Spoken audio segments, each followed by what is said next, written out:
Hi, this is Dan Adelman, the half of Thomas Happ Games that isn't actually Thomas Happ. I'll be sharing some tips and tricks for new players of Axiom Verge. To do that, I'm actually going to go into speedrun mode. The benefit of speedrun mode is that it removes all of the cutscenes and story-based elements and lets us jump right into the gameplay. But when you play the game for the first time, you should definitely just start up a new game in regular mode to get the full experience. If you're new to the genre, you'll notice that the environment will actually teach you how to play without bogging you down with tutorials. For example, you'll notice that the path to the right is blocked, which lets you know you sometimes need to go left. This, by the way, is an homage to Metroid, which starts off the same way. Definitely keep an eye out for these environmental cues.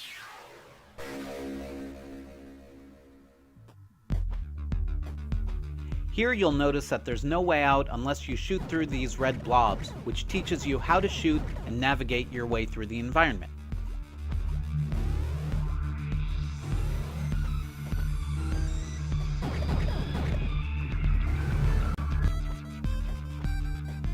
One thing I notice when watching new players is that they die quickly when they just try to run through the environment. Almost every enemy you encounter can actually either be avoided completely or destroyed from a position where you can hit them, but they can't hit you. I recommend taking your time as you go through the different rooms and see if you can find a plan of attack that will keep you safe. For example, there's no way for me to avoid this enemy completely. If I just run up to it, the bugs that keep spawning from it will damage me. But if I jump up onto this platform, I can attack it safely. Sometimes the best spot to attack from will require you to shoot at an angle. To do that, hold down the L button to lock your position and keep yourself from moving around while you shoot. We're about to meet the first boss. I won't show you the entire fight, but I'll show you how to approach it. You'll notice that this boss has two different attacks. First are these projectiles that do damage on impact. You'll need to keep shooting while avoiding these. I like standing on these blocks, locking my position, and just shooting at the boss until I need to move out of the way.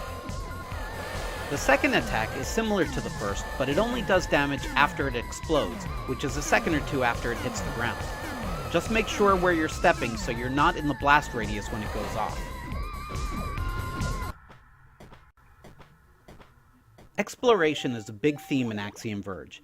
If you ever find that you're not sure where to go next, be sure to check your map on the gamepad. There's probably some door you haven't gone through yet, or room that you haven't finished exploring. Here we find probably the most distinctive upgrade in the game, the address disruptor. The address disruptor lets you glitch the environment and enemies to uncover hidden secrets throughout the world.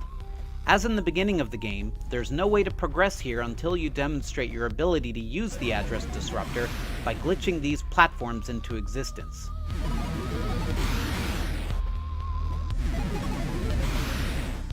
Every creature in Axiom Verge can be glitched. Some enemies in their glitched form become helpful in some way, some become more aggressive, and some just do bizarre things. As I mentioned, exploration is a primary theme of the game, so I definitely encourage you to try glitching every enemy type at least once. For example, you may remember this enemy type from the beginning of the game. If I glitch it, instead of spawning bugs to attack me, it now spawns health.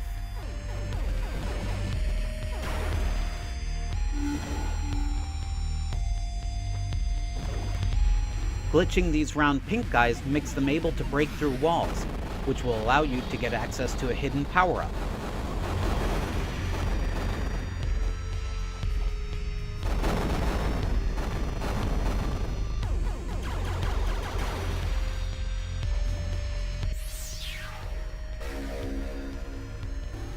And notice how if I glitch this guy, all of the enemies of the same type also get glitched. And if I destroy one, I destroy them all.